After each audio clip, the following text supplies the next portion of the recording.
Pagpalang buhay, Bro Steve Ray ng Taiwan, tama ba? Opo. Ilang Hello taon po. ka na dito sa Taiwan? I'm currently mag-isang taon na po dito sa Taiwan. Isang taon pa lang. Opo. So first abroad mo to, Steve Ray? Opo, first po. Wow! So mag-iisang taon pa lang dito. Ilang taon ka na, Steve Ray, if you don't mind? Right now, I'm just 19 years old. Wow! 19 years old. Ano ang dahilan bakit sa murang edad nagpunta ka sa abroad? Unang-una po is wala na po kayong mga magulang. Tapos yung mga kapatid ko is wala pa rin nakapagtapos ng kolehiyo. Tapos meron pa akong isang kapatid, bunso, na sinusuportahan ko po. Kaya Wow! wala pa akong choice, parang gano'n na din po. Kaya naganap ako ng paraan. At nung malaman ko na may opportunity dito sa Taiwan, abroad, ginab ko na po. So ikaw ang tumatayong breadwinner ng Parang pamilya. gano'n nga po. Grabe, 19 years old, Yes, Steve po. Ray, ha? Ako, nakaka-inspire ka naman talaga. So ngayon, ano ba yung masasabi mo naging experience mo dito sa Taiwan? Madali ba? Mahirap? Malungkot? Ano ba?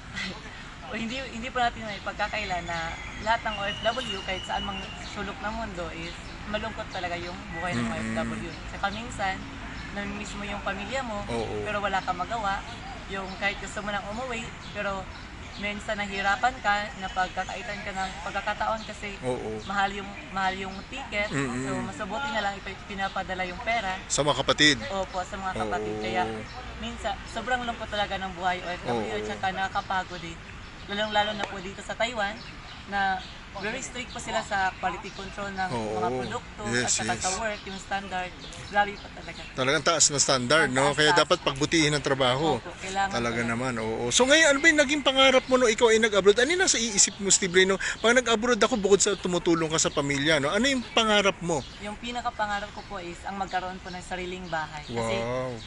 since birth, hindi ko po naranasan na magkaisa kami magkakapatid or nasa isang bubong kami, natutulog. Kasi nung nawala na yung mga magulang ko is tumitira lang ako sa mga pamangkin, sa ibang tao, sa Palipat-lipat. Opo, palipat-lipat. Kaya So ngayon gusto mo magkaroon ng opo, sariling pinangarap ko bahay. talagang magkaroon ng sariling bahay. Ngayon, ikwento mo naman sa amin, Steve Ray, parang balita ko meron ka na-attendan na magandang seminar na libre, no? Oo, Ano ba meron nangyari po. doon? Ito po yun sa Fridge Revo po. Wow! Nabigyan po ako ng pagkataon na maka-attend ng libreng seminar. Libre. At doon ko po na-meet yung Fridge Revo na kung saan nagtuturo sila at nabibigay edukasyon sa ating mga OFW, lalo na po sa ating mga Pilipino, kung paano po i-manage ang ating pera.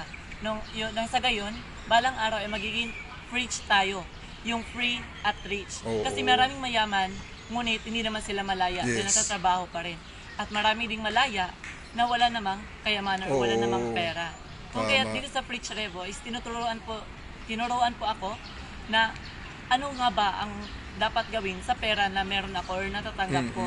Kasi kapag binibigay ko lang sila ang lahat ng pera ko sa aking pamilya, sa aking kapatid, syempre hindi yun everyday or hindi yun palagi na meron Oo, akong trabaho. correct. Hindi yun palagi na healthy ako. Kung kaya dito sa So may Preach hangganan, Revo, no? opo, May hangganan. kung kaya dito is naging masaya ako dahil na-meet ko ito.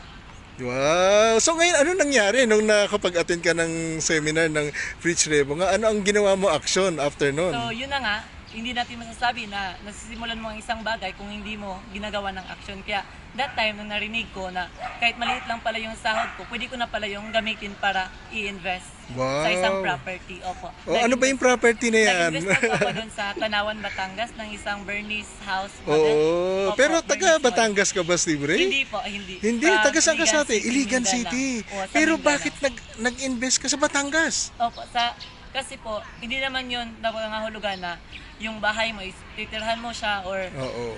maging ano mo na kasi pwede mo naman siyang gawing negosyo. Oh. Yun yung nasa isip ko. Pwede mo ibenta, pwede mo parentahan, gano'n, no? Gawing Airbnb, ganyan, no?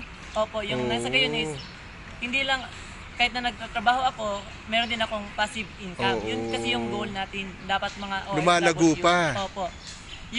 Yung kahit na natutulog ka, at least meron kang kinikita, Wow. yung wala kang ginagawa. Ngayon, Steve Ray, nabalitaan ko nga, sabi nga nung nag-invite sa'yo, no? Sino nga ba nag-invite sa'yo dito? Nakapag-invite nga pala sa akin last April 27, Oo. 2025 is si Miss Merla Flores. Wow, Opo. shoutout kay Mirla. Shout out po kay Miss Aina.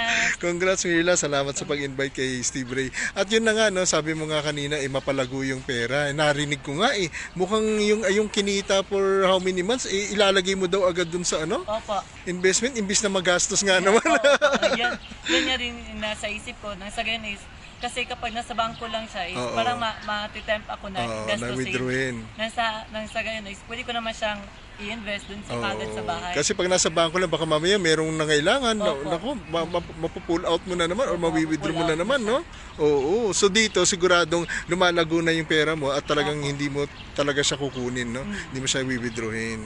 Ang galing. So Steve Ray, ano mapapayo mo sa mga kababayan natin sa Taiwan? Tsaka all over the world na rin pala. At saka sa mapapayo ko po sa ating mga kababayan, lalo na po yung mga OFW, huwag po tayong mag-aksaya ng panahon, oras, at lalo na ng salapi sa mga walang kwentang bagay. Yes. Kasi po, hindi po tayo palaging healthy, hindi po tayo Yes. na may trabaho palagi. Balang araw, minsan, lagi po natin alalahanin na at any time, at any moment, pwede po tayong tanggalin sa trabaho, Yes. pwede po tayong magkasakit. Yes. Kung hindi mo siya sisimulan ngayon, or as early as now, until when? Tama. Kailan mo siya sisimulan? Kapag Ang maganda matanda lang na. dyan, Steve Ray, 19 years old ka pa Opo. lang, iho. Yan Di ba po yun. marami ka pang mararating, malayo pa ang mararating mo. Opo, sa tulong At ang na maganda, salamat sa Diyos, salamat sa Opo. Preach Revo, na ikaw ay umaksyon, ay Opo. sunod-sunod pa yan. Di ba? Marami pa yan. At marami ka pang matutulungan ng mga kababayan natin. So maraming salamat sa iyo, Steve Ray, sa iyong panahon. Maraming At salamat po. salamat sa inspirasyon. Sigurado marami makaka-inspire na naman o ma-inspire dito sa napanood natin. Kaya nga, comment the link below. Di ba? Message na. Opo, sa mga gusto pong matuto, how? Or paano po sumali sa Preach Revo Nang libre. ng libre. So, always feel free to comment down below Wow. or to follow our Facebook page. Yan, galing. Opo. And ano nga, yan ang ating sigaw sa lahat ng mga kabayan all over the At sa world. lahat ng kabayan natin all over the world at sa mga OFW, ito po ang ating sigaw. Preach your, Your life. life, laban. At Laban, syempre, no? winner Winner tayong tayong lahat. lahat. Salamat, Bye-bye. Steve Ray. Thank you.